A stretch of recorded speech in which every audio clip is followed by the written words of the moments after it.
Hi everyone, welcome to lecture. So आज हम बात करेंगे नीट एग्जामिनेशन पैटर्न के बारे में जो 2021 में एग्जामिनेशन होने वाला है। उसमें क्या क्या चेंजेस हो सकते हैं और थोड़ा सा डिटेल में डिस्कस करने वाले हैं और आपका सिलेबस क्या होगा वो भी हम यहाँ पे बताने वाले हैं। तो स्टार्ट करते हैं। सबसे पहले मैं आपको बता दूँ, ये examination national testing agency NTA conduct कराती है। हर साल ये एग्जामिनेशन होता है और जितने भी मेडिकल स्टूडेंट है यानी कि जो मेडिकल कोर्स परस्यू करना चाहते हैं वो नीट एग्जामिनेशन के थ्रू ही एडमिशन होता है। लाइक आपका MBBS, BDS, Ayush courses, veterinary course और जो भी आपका other medical, paramedical and medical courses हैं उन सभी के लिए आपका नीट एंट्रेंस एग्जामिनेशन के थ्रू ही एडमिशन होता है। ओके, तो सबसे पहले मैं आपको बता दूं, अगर आप नीट एग्जामिनेशन देने वाले हैं तो आपको काउंसलिंग प्रोसेस के बारे में भी पता होना चाहिए क्योंकि ये दोनों ही इक्वली इम्पॉर्टेंट है। एग्जामिनेशन को अगर आप दे रहे हैं तो काउंसलिंग कैसे किया जाता है उसके बारे में डिटेल में जानने के लिए आपको डिस्क्रिप्शन में उसका लिंक मिल जाएगा या फिर आई बटन में आपको वीडियो मिल जाएगा। तो एक बार डेफिनेटली उस वीडियो को ज़रूर चेक कीजिएगा क्योंकि अगर आप एक अच्छे यूनिवर्सिटी में एडमिशन लेना चाहते हैं तो आपको काउंसलिंग के बारे में पता होना चाहिए। तो नीट एग्जामिनेशन के थ्रू आपका 15% ऑल इंडिया कोटा के थ्रू एडमिशन होता है और 85% स्टेट कोटा के थ्रू एडमिशन होता है। ओके, एग्जामिनेशन पैटर्न को डिस्कस करने से पहले मैं आपको इंपॉर्टेंट डेट्स बता देती हूँ। तो आपका नोटिफिकेशन फेब में ही आउट होता है बट अभी तक कोई नोटिफिकेशन नहीं आया है 2021 का एंड एग्जामिनेशन आपका फर्स्ट वीक ऑफ मई में होता है। ओके, अब एग्जामिनेशन पैटर्न को डिस्कस करते हैं। आपका एग्ज़ाम ऑफलाइन होता है, ठीक है, लेकिन अभी 2021 में क्या होगा अभी कोई कुछ कह नहीं सकते क्योंकि एग्जामिनेशन आपका ऑनलाइन हो सकता है, चांसेस है क्योंकि जो HRD मिनिस्टर है उन्होंने एक वेबिनार में कहा था कि मे बी नीट एग्जामिनेशन आपका ऑनलाइन हो सकता है और अगर ये एग्जामिनेशन ऑनलाइन होता है तो ये साल में एक बार होने की जगह पे ये 2 बार भी हो सकता है। सो मोर देन वन टाइम ये एग्जामिनेशन कंडक्ट कराया जा सकता है बट अभी तक आपका 2020 तक ये एग्ज़ाम सिर्फ एक बार होता था, ऑफलाइन होता था, ठीक है। ओके, ये एग्ज़ाम आपको इसमें आपको 3 घंटे मिलते हैं। MCQ क्वेश्चंस होते हैं।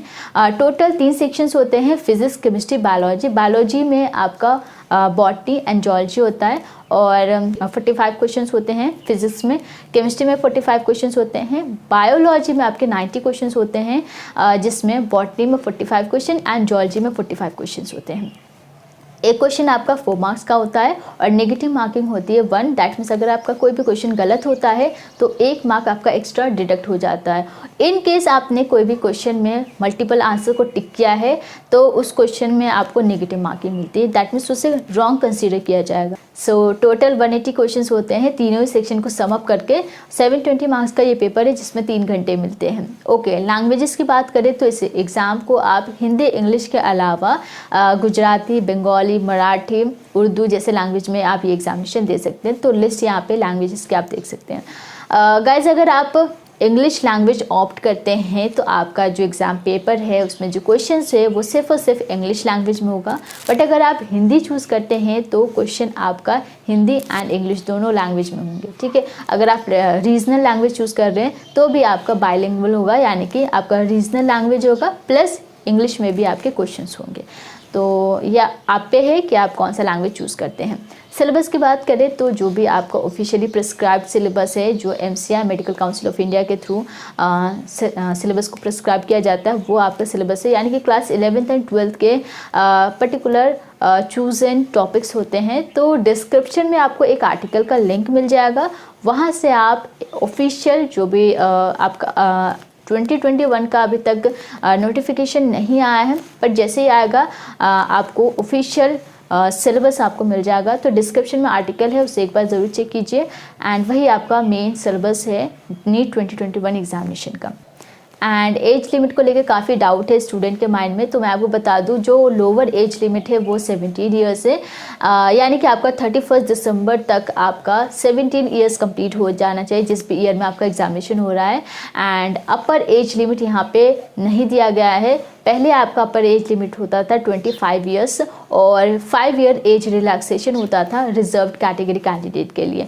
बट जैसा कि एज को लेके अभी तक केस चल रहा है और सुप्रीम कोर्ट ने कोई भी फाइनल डिसीजन नहीं दिया है तो कोई भी अपर एज है आपकी, आप अप्लाई कर सकते हैं।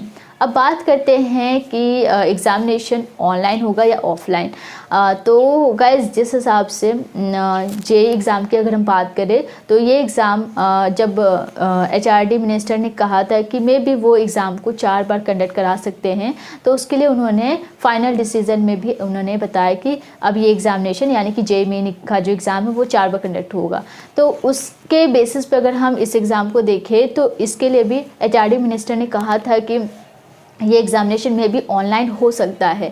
सो मे बी 2021 में जो एग्ज़ाम होगा नीट का वो मे बी आपका ऑनलाइन हो, और अगर ऑनलाइन होता है तो आपके पास अपॉर्चुनिटी ज़्यादा होगी। मतलब ये कि ये एग्ज़ाम में भी साल में 1 बार की जगह पे 2 बार कंडक्ट कराया जा सकता है। सो अभी तक कोई फाइनल डिसीज़न नहीं आया है और हम लोग भी सिर्फ एज्यूम ही कर सकते हैं, क्योंकि इट्स डिपेंड कि फाइनल डिसीज़न क्या आता है, और तब तक आपको वेट करना होगा। जो भी फाइनल नोटिफिकेशन आएगा तभी आपको पता चलेगा।